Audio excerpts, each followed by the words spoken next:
ሰላም ጤና ይስጥልን ተመልካቾቻችን ከአንከር ሚዲያ ዝግጅት ክፍል ያክብሮት ሰላምታችንን እናቀርባለን። የአማራ ፋኖ ብሔራዊ ኃይል ማዕከላዊ ኮማንድ አባል አርበኛ አስረስ ማረ ዳምጤ ዛሬም እንግዳ አድርገን በተለያዩ ወቅታዊ ጉዳዮች ላይ ልንወያይ ነው፣ እንድትከታተሉን እንጋብዛለን። አርበኛ አስረስ ማረ ዳምጤ በጣም ነው ማመሰግነው። እንደወትሮሉ ዛሬም በወቅታዊ ጉዳዮች ላይ በትግሉም በአጠቃላይ በኢትዮጵያ ባሉ አንዳንድ ጉዳዮች ላይ ለመወያየት ፈቃደኛ በመሆን ከልብ ነው ማመሰግነው። እንደው ተለመደው ከወቅታዊ አንዳንድ ጉዳዮች በተለይ ከናንተ አካባቢ ከስልጣናም ካውደ ውጊያም ከተለያዩ ጉዳዮች አንፃር ምን አለ ምን ላይ ነው ያላችሁት? አዲስ ዓመት ገብቷል። በዚህ አጋጣሚ እንኳን አደረሳችሁ ለማለት እወዳለሁ። እስካሁንም በዚህ መድረክ ላይ አልተገናኘንም። ለመላው የታጋዮቻችሁ እንዲሁም አመራሮች እንኳን አደረሳችሁ ለማለት እወዳለሁ። እንደው ምን አለ አዲስ ዓመትም ስለገባ አንዳንድ እንቅስቃሴዎች ካሉ እኔም ለአንከር ሚዲያ ተከታታዮች እንዲሁም በአጠቃላይ ለአማራ ኃይሉና ትግል ደጋፊዎችና ለመላው ኢትዮጵያውያን እንኳን ለአዲስ ዓመት አደረሳችሁ ማለት ፈልጋለሁ።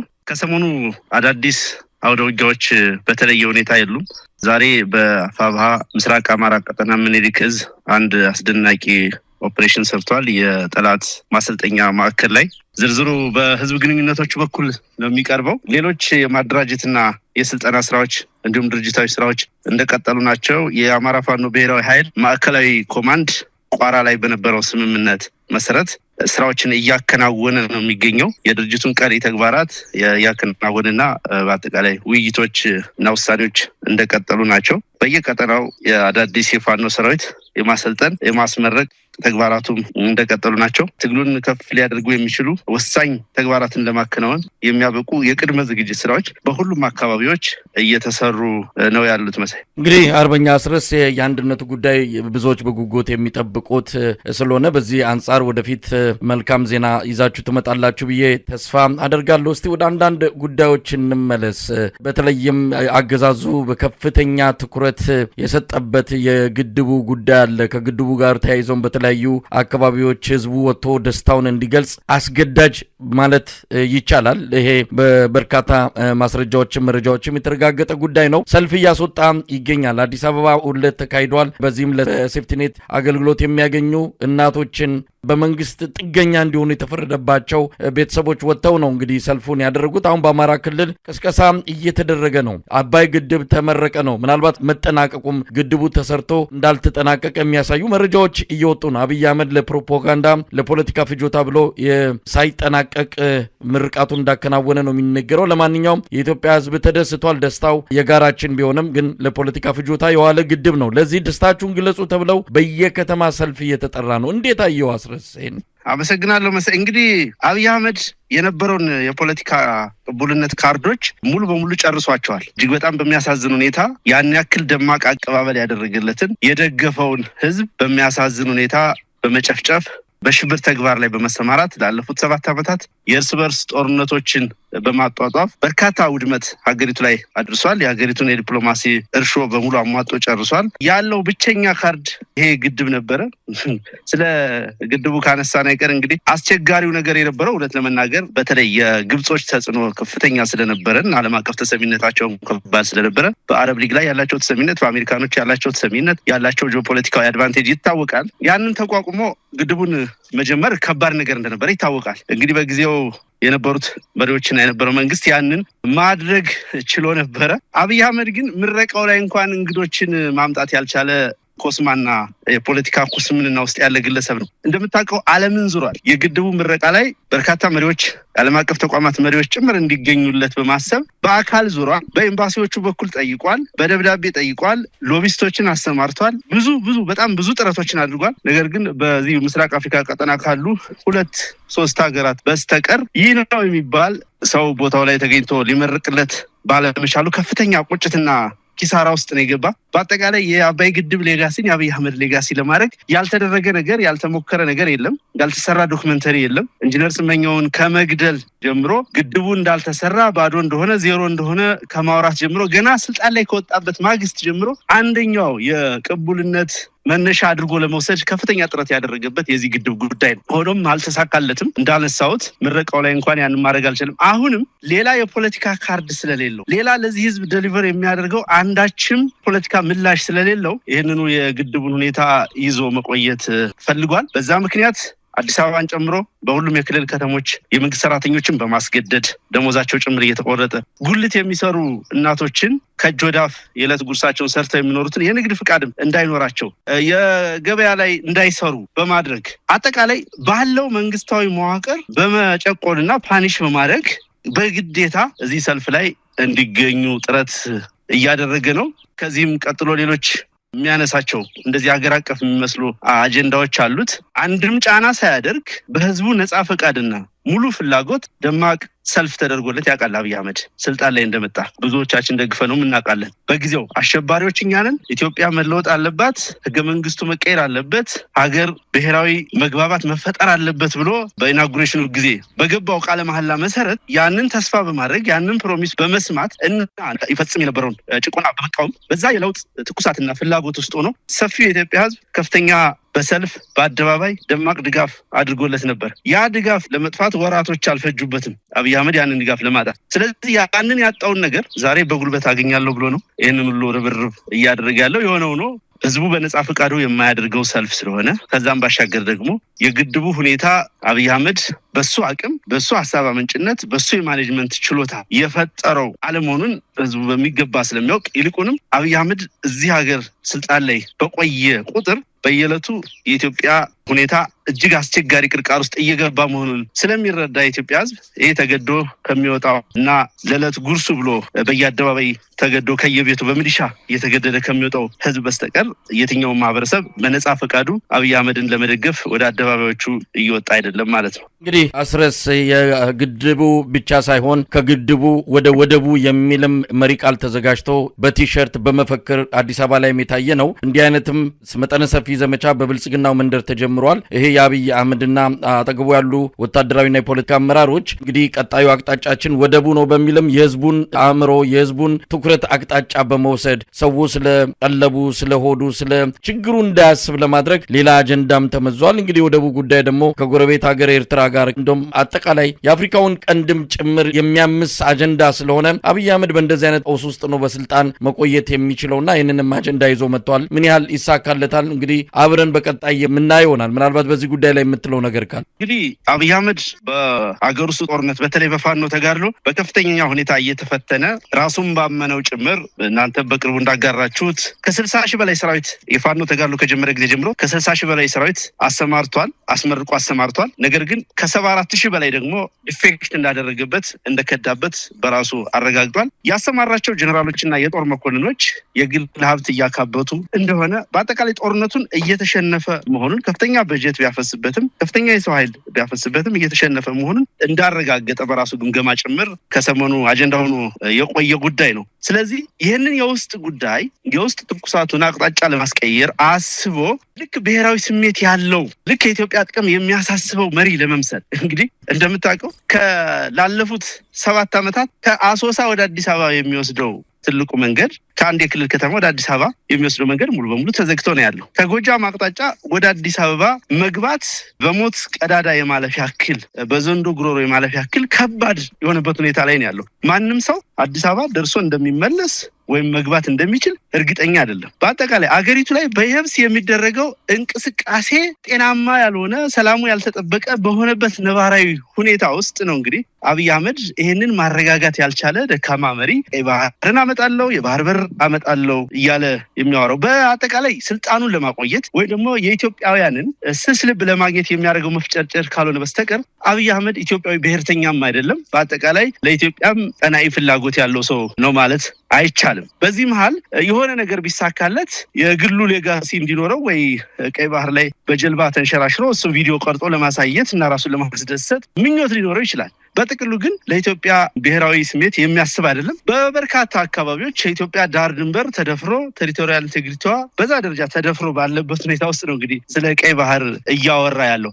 3-4 ዓላማዎች ሊኖሩት ይችላሉ። ይሄ ስለ ቀይ ባህርና ስለ ባህር በር የሚያወራበት ነገር አንደኛው እንዳነሳሁት በዚህ በሀገር ውስጡ በገጠመው ውጥረትና የመሸነፍ ዕድል ምክንያት የህዝቡን ትኩረት ወደዛ ለመቀየር ነው። ሁለተኛው የኤርትራን ጉዳይ አጀንዳ አድርጎ ኮንቴን ለማድረግ እንግዲህ ስጋት ስላለው የኤርትራ መንግስት ፋኖን ይደግፋል ወይ ቲፒኤልኤፍን ይደግፋል የሚል ስጋት ስላለ ባሉበት ኮንቴይነር አድርጌ አቆያለሁ የሚልና አጀንዳ የመስጠት ነገር በአጠቃላይ ከውስጣዊ አጀንዳችንና ከጥያቄያችን ለማናጠብ ካልሆነ በስተቀር አብይ አህመድ የኃይል የዲፕሎማሲ ብልጫ ኑሮት የኢትዮጵያን የባህር በር ባለቤት ያደርጋታል ማለት ዘበት ነው። የአብይ ዲፕሎማሲ እንደምታውቀው ወይ ማሳጅ ማድረግ ነው ወይ ጺም መጎተት ነው። ከዚህ ያለፈ ነገር ማድረግ የሚችል ግለሰብም አይደለም። የባለፈው ዓመትን የሶማሌላንዱን ጉዳይ ማንሳት እንችላለን። ሶማሌላንድ ላይ ያለምንም ቅድመ ሁኔታ ያለምንም ጥናት ስምምነት ለሶማሌላንድ ሀገርነት እውቅና እሰጣለሁ በሚል ምክንያት እና በዛ የባህር በር አገኛለሁ የሚል ስምምነት ባደረገ ማግስት የአረብ ሊግ ሀገራትና ሌሎች በቀጠናው ያሉ ተጽዕኖ ፈጣሪ ሀገራት የዲፕሎማሲ ዱላና በትር ሲያሳርፉበት ስምምነቱን ለመሰረዝ አፍታም አልፈጀበትም። ስለዚህ ይሄንንም ምንም አይነት የሞራል ተጠይቅ የሌለው የአንድ ሀገር መሪ አይነት ቁመና የሌለው ግለሰብ ስለሆነ ይሄን የባህር በር ጥያቄም ነገ ድሮፕ ማድረጉ የማይቀር ነው። ይሄ የተረጋገጠ ጉዳይ ነው። በእርግጥ አሁን ባለው ወታደራዊ አቅም፣ አሁን ባለው የዲፕሎማሲ አቅም፣ አሁን ባለው የፖለቲካ አቅም አብይ አህመድ ሶስተኛ ሀገር ላይ ወረራ ያደርጋል ብዬ አላስብም። በእኔ እምነት አያደርገውም። አቅሙም የለውም፣ ተነሳሽነቱም የለውም፣ ፍላጎቱም የለውም። እንዳልኩ ለአጀንዳነት ነው የሚያነሳው። ያደርገዋል ብትል እንኳን በምንም ተአምር እሱ በሚለው ልክ መፈጸም የሚችል ጉዳይ አይደለም። ይሄ ጉዳይ ብዙዎቹ የአብይ ጀነራሎች ሌሎችም የሱ ካድሬዎች ሲያወሩ ሰማቸዋለሁ። ኢትዮጵያ ትልቅ ሀገር ናት፣ 120 ምናምን ሚሊዮን ህዝብ ያለበት ሀገር ነው። ስለዚህ ላንድ ሎክድ ነው መቀጠል የለበትም፣ ባህር በር ሊያገኝ ይገባዋል፣ የሴኩሪቲ ጉዳይ ነው፣ ከባህር ላይ በሚወነጨፉ መሳሪያዎች የመጠቃት እድልም ስላለን በአጠቃላይ ሌጂቲሜት ኮዝ አለን ብለው ሊያስረዱ ይሞክራሉ። እሱም የሚኩራራበት የቴክኖሎጂ ብልጫ አለኝ የሚለው ነገር አለው። እንደ እውነት ለመናገር የቴክኖሎጂ ብልጫ እንዲህ አይነት ጉዳዮችን በእጅ ይዞ ለማቆየት የሚቻል አይደለም። ለአንድ ቀን ባህር በሩ በር ላይ ብትደርስ እንኳን ለአንድ ቀን አሰብ ብትደርስ እንኳን ስንት ጊዜ እዛ ሬዚስት አድርገህ መቆየት ትችላለህ የሚለውን ማሰብ አይፈልጉም እነዚህ የፖለቲካ ደናቁርት ስለሆኑ። እሱ ብቻ አይደለም፣ የህዝብ ቅቡልነት ከሌለህ በቀጠናው ወይ በምትሰፍርበት ቦታ ላይ ያለውን ማህበረሰብ መያዝ ማትችል፣ ልቡን ማግኘት ማትችል ከሆነ የተረጋጋ ቴሪቶሪ ተቆጣጥረህ መቆየት የምትችልበት ሁኔታ የለም። ከዛ ባሻገር ቅድም እንዳነሳሁት ልክ እንደ ሶማሌላንዱ የሚደርስበትን የዲፕሎማሲ ጫና እንዴት እቋቋመዋለሁ ብሎ እንኳን ዲዛይን ያደረገ ግለሰብ አይደለም። የሆነ ሆኖ ምንድን ነው አሁንም የባህር በሩ አጀንዳ፣ አሁንም የአባይ ግድብ አጀንዳ፣ ሁሉም አጀንዳዎች የሚቀዱትና መሰረታዊ ምክንያታቸው የፋኖ ተጋድሎ እንደሆነ መታወቅ አለበት። ይሄ ትግል በጠነከረ ቁጥር፣ ይሄ ትግል ለውጥ እያመጣ የአብይን ወንበር በነቀነቀ ቁጥር እንደነኛ አይነት አዳዲስ አጀንዳዎችን እየፈበረከ ልክ ሀገራዊ ስሜት ያለው ልክ ኢትዮጵያዊ ብሔርተኛ መስሎ ለመታየት ነው ጥረት የሚያደርገው እያደረገ ያለው። እውነታው ግን አብይ አህመድ በፖለቲካውም በዲፕሎማሲውም በሚሊተሪውም ቁልቁል እየወረደ ያለ ግለሰብ ስለሆነ ይሄን ነገር አይሞክረውምም አያሳካውምም ብዬ ነው ማምን። እንደው አርበኛ አስረዚ ግድቡንና ወደቡን በተመለከተ አብይ አህመድ የኢትዮጵያን ስስ ልብ ናቸው። ግድቡንም ወደቡንም ባነሳቸው አጀንዳ ዙሪያ በብልጽግና መንደር ብቻ ሳይሆን የአብይን አገዛዝ የሚቃወሙ አንዳንዱም እንደውም አጥብቀው ትግል ውስጥ ሁሉ የገቡ ሳይቀሩ በዚህ ጉዳይ ላይ እንኳን ልዩነት አይኖረንም፣ ግድቡንም በተመለከተ ደስታችንን እንገልጻለን አሉ። ምናልባት እዛ ላይ መስማማት ይቻል ይሆናል። ወደቡንም በተመለከተ ኢትዮጵያ ወደብ ያስፈልጋታል፣ በሱ እንደተናገረው በስህተት ነው ያጣነው በሚል ይህንን ዲስኩርስ ሰምተው ይህንን አምነው ይህንን ተቀብለው ግዴለም ይህን ሰውዬም በዚህ ጉዳይ ላይ የሚያነሳውን ሀሳብ እንደግፋለን የሚሉ ሌሎች ከብልጽግና መንደር ውጭ ያሉ ሰዎችም አሉ። ምናልባት እኔም እንደማምነው ሌሎች ብዙዎችም እንደሚጋሩት ኢትዮጵያ ውስጥ መገደብ ያለባቸው ብዙ ነገሮች ባሉበት ሁኔታ አብይን ይዞ ግድብ፣ አብይን ይዞ ወደብ ምን ያህል ሊያዋጣ ይችላል? ምን ያህል ሀገር ባጣንበት፣ ኢትዮጵያውያን በእኩልነት መኖር በማይችሉበት፣ አዲስ አበባ የጥቂቶች ብቻ እንድትሆን እየተደረገ ባለበት በዚህ ወቅት ላይ ወደብና ግድብ ተገኘ ተብሎ እንደው ይህንን አገዛዝ እድሜ እንዲያገኝ እየተደረገ ያለው የሌሎች አካላት እንቅስቃሴ እንዴት ታዘብከው? እንዴት እያየኸው ነው? ጥሩ ጥያቄ ያነሳው መሳይ። እንግዲህ በተለይ በርካታ የአማራ ሊቃን እንደው ከነሱ አንጻር ባነሳ ደስ ይለኛል። ለረጅም ጊዜ በእንዲህ አይነት የግብዝነት መንገድ ራሳቸውንም ህዝባቸውንም ለአደጋ ሲያጋልጡ ቆይተዋል። አብይ አህመድ አይደለም ቀይ ባህር ላይ ደርሶ ያንን ትልቅ ስትራቴጂክ የሆነ ጉዳይ በአጠቃላይ አሁን ባለው ዓለም አቀፋዊ ሁኔታ በእርግጥ አብይ የሚያወራው ነገር አለው። አይ ይሄ ዘመን የኃይል ዘመን ነው፣ ሩሲያ ዩክሬንን ወራ ይዛለች፣ እስራኤል ጋዛን ይዛለች፣ የሆነ ሀገር የሆነውን ይዟል፣ ስለዚህ ዓለም በኃይል የሚመራበት ወቅት ላይ ስለሆነ ይህን እናደርጋለን ብሎ ነው ለጀነራሎቹ ኦሪየንት ሲያደርግ የነበረው። ቅድም ለማንሳት ሞክሬያለሁ። ፖለቲካዊ ቅቡልነት ከሌለ፣ ሌጂቲሜት ኮዝ ከሌለ የፈለገ ሀያልነት ቢኖር ያንን ማከናወን የሚቻልበት ሁኔታ የለም። አሜሪካ ከሶማሊያ ወጣለች እኮ፣ አሜሪካ ከአፍጋኒስታን ወጣለች እኮ። የኃይል ብልጫ አልኖራት ብሎ አይደለም። በዛ ቦታ ያለውን ማህበረሰብ ወይም የፖለቲካ ፍላጎት ማሳካት ባለመቻሉ የተፈጠረ ነገር ይመስለኛል። አንድ ይሄንን አለመረዳት ፖለቲካዊ የሆነ አስተሳሰብ ነው። ሁለተኛ በጣም ኔቪቲ የሚባል ይሄ በጣም ግብዝ የመሆን የሌለን ነገር ያለ መስሎ መመኘት መዝሙሮችን ስሰማ ነበር። በሳይ የኢትዮጵያ ባህር ኃይል ተብሎ ቀይ ባህር ቤቴ ምናምን እያሉ ሲዘምሩ ነበር። እንዴ አንዳንዴ የህፃናት ስራ ሁሉ ይመስልሃል። በዛ መንገድ ነው እንዴ ቀይ ባህርን የምታመጣው? በዛ መንገድ ነው እንዴ ባህር በር ላይ የምትደርሰው? በጣም በርካታ ስራዎች እኮ ይጠይቃል። እነ አክሊሉ ሀብተወልድን የመሰሉ የፖለቲካ ጠቢባን እኮ በዲፕሎማሲ በዓለም አቀፍ መድረክ ተከራክረው ተደራድረው ዩኤንን ሪዞሉሽን እንዲያወጣ አድርገው ኤርትራን ከኢትዮጵያ ጋር በፌዴሬሽን እንድትዋሃድ አድርገው ነው እኮ ኢትዮጵያ ቀይ ባህርን ለ39 ዓመታት አክሰስ አድርጋ መኖር የቻለችው። ከዛ በኋላ ደርግ የተከተለው መንገድ ሌሎች መንገዶች ግን እንደነኛ አይነት ጥበብ ይጎላቸው ስለነበረ እንደነኛ አይነት የዲፕሎማሲ ዕውቀት ይጎላቸው ስለነበረ ነው ሳይሳካ የቆየው። አብይ አህመድን ደግሞ ከነዚህ ሰዎች ጋር ፈጽሞ ልታነጻጽረው የምትችለው ማለት ነው። በጣም ደካማ ከመሰረቱ የፖለቲካ ኃይል ወይም የፖለቲካ ቲም ነው ብለህ ማሰብ አትችልም። ብልጽግና የአንድ እብድ ግለሰብ መጫወቻ የሆነ ቡድን ነው። ከዚህ በፊት እንደተናገርኩት አብይ እንደ አንድ ጠንቋይ የፈለገውን ነገር ሲናገር በእርሶ መጀን እያሉ በዙሪያው የከበቡ ከዳሚዎቹ የሚለውን ነገር የሚያዳምጡበት ሲስተም፣ ምንም አይነት አማካሪ የሌለው፣ በጋራ የሚወስን ካቢኔ የሌለው፣ አብይን ቻሌንጅ የሚያደርግ ሰው የሌለው፣ ፖሊሲ የሌለው፣ ምን አይነት የውጭ ጉዳይ ፖሊሲ እንደሚከተል እንኳን በማታረጋግጥበት ሁኔታ በተመሳሳይ ወቅት ሁለት ተቃራኒ ኃይሎች ጋር የምታገኘው ግለሰብ ላለፉት 7 ዓመታት ደግሞ በእያንዳንዱ ቀጠና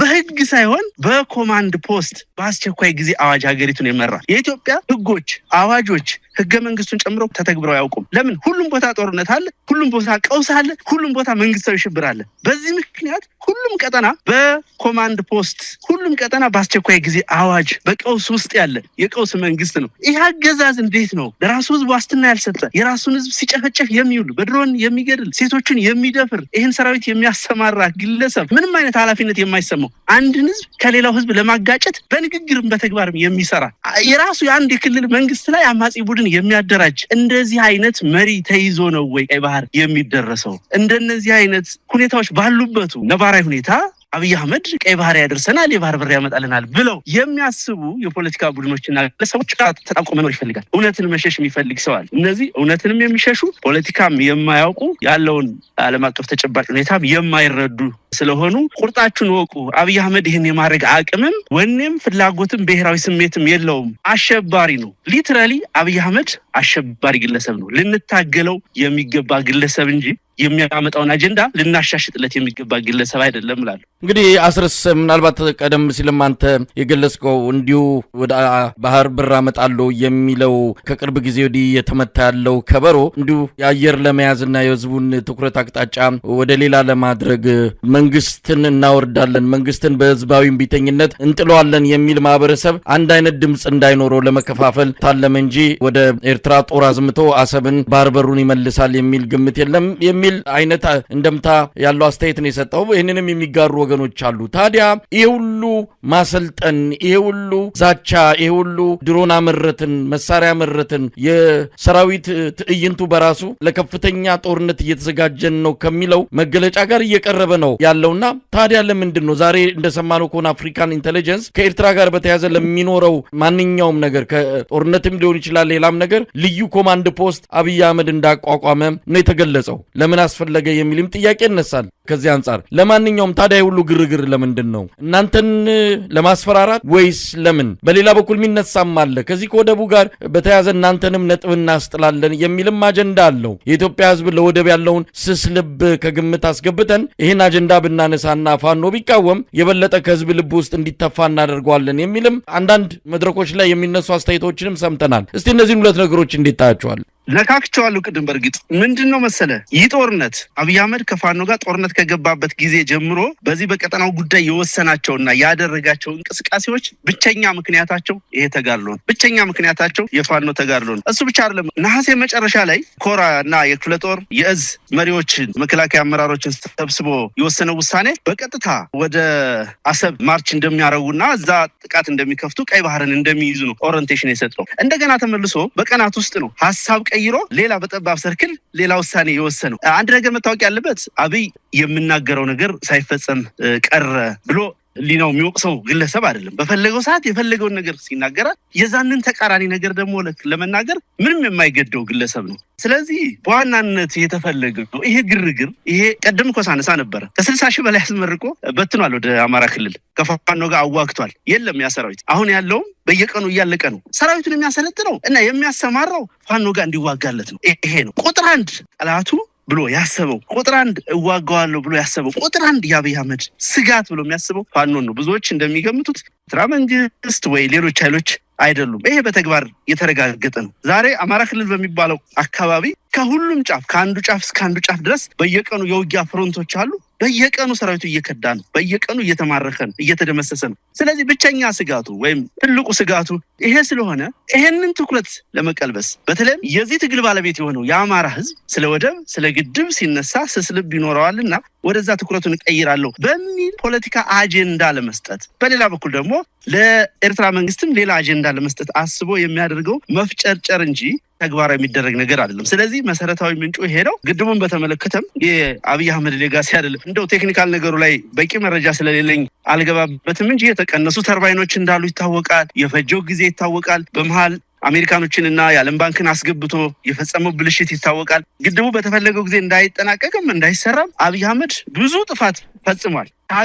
ራሱን አብይን ታግሎት ጭምር ነው የተመረቀ ብለህ ደፍረ መናገር እስከምትችልበት ድረስ ብዙ ነገሮች አልፈዋል። እኛ በኢትዮጵያ ህልውና በኢትዮጵያ አጠቃላይ ሀብት፣ የዲፕሎማሲ፣ የፖለቲካ ሌሎች ነገሮች ጸብ የለንም።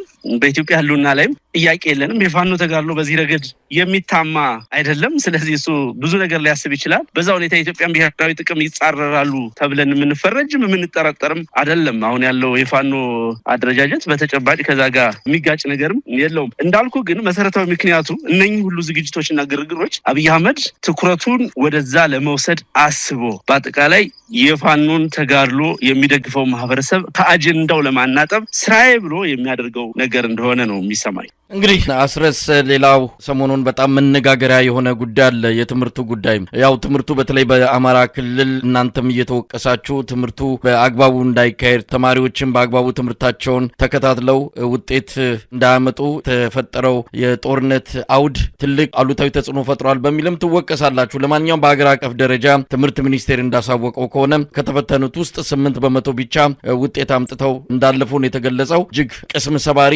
ዜና ነው ተነገረ ያለው። በዚህም የአብይ አህመድ አገዛዝ የሚኩራራ ይመስላል። ጥራት ያለው ተማሪ ነው እያሳለፍን ያለ ነው ከሚልም መገለጫ ጋር አንዳንድ ባለስልጣናት ሲገልጹ ሰምቻለሁ፣ ደጋፊዎቻቸውም እንደዚሁ። ነገር ግን ምን ያህል ወጣት እንግዲህ በዚህ ተስፋ ቆርጦ ወዴት ሊሄድ እንደሚችል አይታወቅም። ከእናንተ ጋር በተያያዘ በሚደረገው ትግልም ብርሃኑ ነጋ የጣለውን ብርሃኑ ጁላ የሰበሰበ ወደ ውትድርና አስገብቶ ወደ ፋኖም ሆነ ወደ ሌሎች ቦታዎች ያሰማራል የሚልም ተያይዞ የመጣ እውነትነት ያለው የሚመስል ነገርም እየተሰማ ነው ያለው። እስቲ እንዴት አየው የትምህርቱ በዚህ ደረጃ መውደቅና ተማሪዎች ከፍተኛ በሆነ ቁጥር ወደቁ የሚለው ዜና ምን ስሜት ይሰጣል?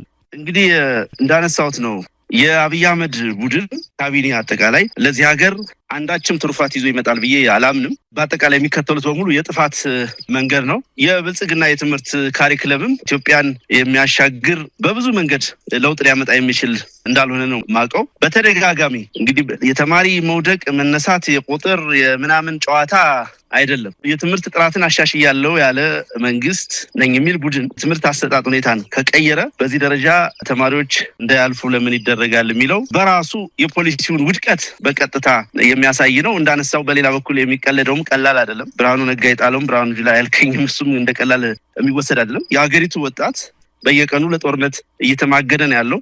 መስራት የሚገባቸው አፍላ ጉልበት ያላቸው ወጣቶች ጠመንጃ ተሸክመው የራሳቸውን ህዝብ እንዲጨፈጭፉ የሚያሰማራ አገዛዝ ስለሆነ በዚህ ረገድ የታየ የታወቀ ያገጠጠ ያፈጠጠ ሀቅ ነው ይሄ ተግባራቸው። ስለዚህ ለትውልድ ሊያስቡ አይችሉም፣ ለትምህርት ሊያስቡ አይችሉም። በአጠቃላይ አሳዛኝ ነገር በሁሉም ረገድ በየትኛውም ረገድ ይህ አገዛዝ በህይወት በቆየ ቁጥር ኢትዮጵያውያንን ወደ ባሰ መስቀልቅል የሚያስገባ መሆኑን በግልጽ የሚያመላክት ጉዳይ መሆኑን ነው የተረዳው። እንግዲህ አርበኛ አስረስ ማረዳምጤ ከዚህ ጋር በተያያዘ የመግለጫ አውጥታችኋል። መግለጫችሁን በተመለከተ እንደው የምትገልጽልን ነገር ካለ ምናልባትም የኢትዮጵያ ህዝብ ከዚህ አንጻር እናንተን መረዳት ካለበትም በመግለጫችሁ ያላችሁት ነገር ካለ እንደው ስለሱ በዝርዝር ብትገልጽልኝ። አመሰግናለሁ መሰለኝ። ይሄ ትምህርትን በተመለከተ እንደ አፋባ ከዚህ በፊት የወጣ መግለጫ ነበረ።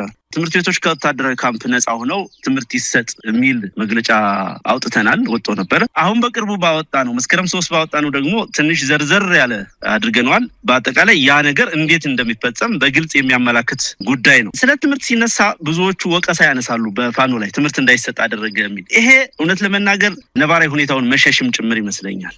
ሐቁን መጋፈጥ አለብን፣ እውነትን መጋፈጥ አለብን። በእኛ በኩል ለሰራዊታችንም ለኛም እውነቱን ማወቅ እንፈልጋለን፣ ለሰራዊታችንም እውነቱን እንዲያውቅ እንፈልጋለን፣ ህዝብም እውነቱን እንዲያውቅ እንፈልጋለን። እንደ አፋባ ባደረግነው የዳሰሳ ጥናት ከ6000 በላይ ኮሌጆች፣ ቴክኒክና ሙያ ተቋማት፣ አንደኛና ሁለተኛ ደረጃ ትምህርት ቤቶች ሙሉ በሙሉ አገልግሎት በማይሰጡበት ደረጃ ሙሉ በሙሉ ቁሳቁሳቸው ወድመዋል፣ ተቃጥለዋል። የአብይ አህመድ ሰራዊት ካምፕ አድርጓቸዋል። አንዳንዶቹን አፍርሶ ማገዶ ጭምር አድርጓቸዋል። በጣም በሚያሳዝን ሁኔታ የትምህርት ቁሳቁሱ ወድመዋል። ኮምፒውተሮች፣ ሌሎች በርካታ ነገሮች። እነኚህ ተቋማት ትምህርት በማይሰጡበት ነባራዊ ሁኔታ ውስጥ እያሉ ነው እንግዲህ ፋኖ ትምህርት እንዳይሰጥ ከለከለ እያለ ያለው አገዛዙ። ነባራዊ ሁኔታው ይሄ ነው። በ10 ሺዎች የሚቆጠሩ ሴቶች ተደፍረዋል። እዛው መግለጫው ላይ በግልጽ ተመላክቷል። ይሄ በሆነበት ሁኔታ እነኚህ ትምህርት ቤቶች ሳይጠገኑ ይሄ ችግር ሳይቀረፍ ትምህርት ከካምፕነት ከወታደራዊ ካምፕነት ነፃ ሳይሆኑ በምን አግባብ ነው የትምህርት አሰጣጥ የመማር ማስተማር ሂደት ሊቀጥል የሚችለው? በእኛ በኩል ይህንን በተመለከተ ባወጣነው መግለጫ በግልጽ እንዳሳየ ነው መጀመሪያ አስቻይ ሁኔታዎች ይፈጠሩ ነው። ትምህርት ለመስጠት የሚያስችሉ አስቻይ ሁኔታዎች መጀመሪያ መፈጠር አለባቸው። እነዚህ አስቻይ ሁኔታዎች ባልተፈጠሩበት ነባራዊ ሁኔታ ይሄ ነገር ይደረግ ትምህርት ይፈቀድ ዝም ብሎ ለፖለቲካ ኮሬክትነስ ወይም ደግሞ ህዝቡ ይሄን ነገር ስለሚፈልግ ወይም ተቾች ይሄን ነገር ስለሚፈልጉ ይሄንን እንፍቀድ ተብሎ የሚደረግ ነገር በእኛ በኩል አምጥረት በርስ በፊሊፒንስ እና በሌሎች በርካታ ሀገሮች በነበሩ የእርስ በርስ ጦርነቶች ተግባራዊ ተደርገው ውጤት ያመጡ አሰራሮች አሉ። እነኚህ አሰራሮች ምንድናቸው? አንደኛው ዲፖለቲሳይዜሽን የሚለው ነው። ትምህርት ቤቶችን ከፖለቲካ እንቅስቃሴ ነፃ ማድረግ። አሁን ባለው ነባራዊ ሁኔታ የአብይ አህመድ አገዛዝ የሚያሰማራቸው ሱፐርቫይዘሮች፣ ርዕሰ መምህራን እና ሌሎች የፖለቲካ ጉዳይ አስፈጻሚዎች ናቸው። የፖለቲካ ተሿሚዎችም ጭምር ናቸው። አንዱ ይሄ መቅረት አለበት ነው። ሁለተኛው ዲሚሊታራይዜሽን ነው። እንዳነሳሁት ትምህርት ቤቶች፣ ኮሌጆች፣ የዩኒቨርሲቲ ካምፓሶች እና ሌሎች ተቋማት አጠቃላይ የአብይ አህመድ ወራሪ ሰራዊት አረመኔ ሰራዊት የሰፈረባቸው ቦታዎች ናቸው። ከነኚህ ቦታዎች ሊወጣ ይገባዋል፣ መደረግ አለባቸው ተቋማቱ። ሶስተኛው መርህ የሚባለው የሼርድ ሪስፖንሲቢሊቲ ወይም የጋራ ኃላፊነት የሚባለው ነው። ይሄ ጋራ ኃላፊነት ማለት ምንድን ነው? ለምሳሌ በተዋጊ ኃይሎች መካከል ወገኖች የትምህርት አሰጣጡ ጤናማ ሆኖ ተማሪዎች በሰላም ወጣው እንዲገቡ የትምህርት ቤት አስተዳደር ሰራተኞች፣ አስተማሪዎች ከጥቃት ነፃ እንዲሆኑ ኮሚትመንት እንዲኖራቸው ማድረግ ማለት ነው። በእኛ በኩል ያንን ኮሚትመንት ለመውሰድ ሙሉ ፈቃደኞች ነን። ነገር ግን አንደኛ ትምህርት ቤቶቹ እንዲጠገኑ ዓለም አቀፍ ግብረሰናይ ድርጅቶች፣ ዩኒሴፍ፣ ሌሎች የዩኤን ተቋማት፣ ሴቭ ዘ ችልድረን የመሳሰሉ በዚህ ዘርፍ የዩኔስኮን ጭምር የዓመት በዚህ ጉዳይ እጃቸውን አስገብተው ትምህርት ቤቶችን እንዲጠግኑ ለስራ ብቁ እንዲያደርጉ ያስፈልጋል። ይሄንን ነው አንዱ በመግለጫችን ያካተት ነው። ሁለተኛው ይሄንን ለማድረግና ይሄን ሼርድ ሪስፖንሲቢሊቲ ወይም የጋራ ኃላፊነት ለመወጣት መንግስት ወይም አገዛዙ ኮሚትመንት ሊኖረው ይገባል። በኦብዘርቨሮች በታዛቢዎች ፊት ሊደረግ ይገባዋል ነው ሌላኛው ነጥብ። ከዚህ ባሻገር ቀጥተኛ የሆኑ ለምሳሌ በጅምላ ሴት ተማሪዎች ይደፈራሉ፣ ባሉበት ትምህርት ቤት ላይ በድሮን ይመታሉ፣ በመድፍ ይደበደባሉ። እንደነኛ አይነት ተግባራት እንዳይፈጸሙ ህዝቡ የበኩሉን ተጋድሎ እንዲያደርግ ጭምር ነው። በአጠቃላይ ለህዝቡም ለሌላውም ጥሪ ያቀረብ ነው። አንዳንዶቹ ይሄንን ጉዳይ ባለመረዳት ወይም ደግሞ እነሱ በሚፈልጉት ቋንቋ ትምህርት ተፈቀደ ተከለከለ በሚል ፖለቲካዊም ያልሆነ ኃላፊነትም የጎደለው አይነት አካሄድና አስተሳሰብ እንድንመራ የምፈልግ ነገር አለ። እሱ ተገቢ ነው ብለን አናምንም። እንዳነሳሁት እውነትን መሸሽ የለብንም፣ በግብዝነት መንቀሳቀስ የለብንም። ያለውን ሀቅ ነባራዊ ሁኔታ ለህዝባችን ነግረን ህዝባችን ያንን ሀቅ የሚመጥን ያንን ችግር የሚመጥን አካሄድ እንዳለን አውቆ በዛ መንገድ እንዲተገበር ነው ጥሪ የምናደርገው። ይሄ አጠናክረን እንቀጥላለን። አሁንም ለዓለም አቀፍ ተቋማቱ ደብዳቤ እንጽፋለን። በሌሎች የግንኙነት መስመሮች አማካኝነት ጉዳዩን አውቀው በጉዳዩ ላይ እጃቸውን አስገብተው ትምህርት ቤቶችን እንዲጠግኑ የመማር ማስተማር ሂደቱ በዛ ልክ በተጨባጭ ሊሆን በሚችል ደረጃ ነባራዊ አስቻይ ሁኔታዎች ሊፈጥር በሚችል ሁኔታ እንዲፈጸም ተከታታይ ስራዎችን አጠቃላይ ያለን አቋምና የወሰድነው አቋም ይሄንን ነው የሚመስለው። ወደ ተግባራዊ ስራዎች ሲመጣ የበለጠ ግልጽ ይሆን ይሄዳል። በጥቅሉ አስቻይ ሁኔታ ባልተፈጠረበት መማር ማስተማር ሂደቱ ፈቀድንም ከለከልንም ሊከወን በማይችል ጉዳይ ላይ መከራከር የለብንም። ይልቁንም ሊከናወን የሚችልበትን ነባራዊ ሁኔታ አመላክተን ያ እንዲተገበር ነው ጥረት ማድረግ የምንፈልገው። ይሄ ነው አጠቃላይ የመግለጫው ይዘት መሳይ። በጣም ነው የማመሰግነው አርበኛ አስረስ። እንግዲህ በአጠቃላይ 2018 ገብቷል። በብዙ ጉዳዮች በብዙ መከራዎች ውስጥ ላለ የኢትዮጵያ ሕዝብም ሆነ በዋናነትም እናንተ ለምትታገሉለት ለአማራ ሕዝብ እንደው የምታስተላልፉት መልእክት አለ? 2017 ላይ የፋኖ አመት ነው በሚልም በአርበኛ ዘመነ ካሴ የተገለጸው እናስታውሳለን። እንግዲህ 2018 ገብተናል። ምን እንጠብቅ? እንደው ጠቅለል ያለ መልእክት ካለ። አመሰግናለሁ። የአፋብኃ አዲስ ዓመት መግለጫ ላይ ያመላከትናቸው በርካታ ቁም ነገሮች አሉ።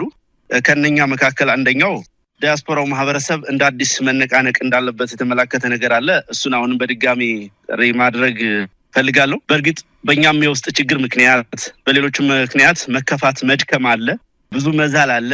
ነበሩም የከረምንበት ሁኔታ ፈስ ተሰልፈን የነበረ ቁርሾ አራግፈን በአዲስ ወኔ ትግሉን እንድንደግፍ እንድንነቃነቅና በአዲስ መንፈስ ስለ አንድነት ብቻ እየሰበክን በተግባርም እንቅስቃሴዎችን አድርገን ትግሉን በፍጥነት እንድንቋጭ ጥሪ ማቅረብ እፈልጋለሁ። ከዛ ውጭ ከሌሎች ኃይሎች ጋር የሚወርን ትብብር በተመለከተ እንዲሁ በመግለጫውም ተመላክቷል። ከዛም በፊት ብዙ የተጠቃቀስናቸው ነገሮች አሉ። አሁን ባለንበት ነባራዊ ሁኔታ ከዚህ በፊት የነበሩትን ውጥረቶች የመቀነስ የሚያስማሙና የማያስማሙ አጀንዳዎችን የመለየት እና ሌሎች ስራዎች ሲሰሩ ቆይተዋል። አሁን ባለው ነባራዊ ሁኔታ ትግላችን በርካታ ደጋፊ እንዲኖረው ማድረግ ተችሏል። ትርክት መቀየር ተችሏል። ከዚህ በኋላ የተግባር ትብብሮችን ማድረግ ይቻላል። የሚቻልበት ነባራዊ ሁኔታ አለ። ስለዚህ ብዙ ተስፋዎች እጃችን ላይ ስላሉ፣ ብዙ የተሻሉ እድሎች እጃችን ላይ ስላሉ በውጭም በውስጥም ያለው የትግሉ ደጋፊ በአዲስ ስሜት፣ በአዲስ ወኔ፣ በአዲስ መነቃነቅ ትግሉ ላይ የራሱን አስተዋጽኦ እንዲያበረክት ጥሪ ማድረግ ፈልጋለሁ። አመሰግናለሁ። በጣም ነው የማመሰግነው አርበኛ አስረስ ማረ ዳምጤ የአማራ ፋኖ ብሔራዊ ኃይል ማዕከላዊ ኮማንድ አባል። እግዜር ይስጥልኝ። መልካም ጊዜ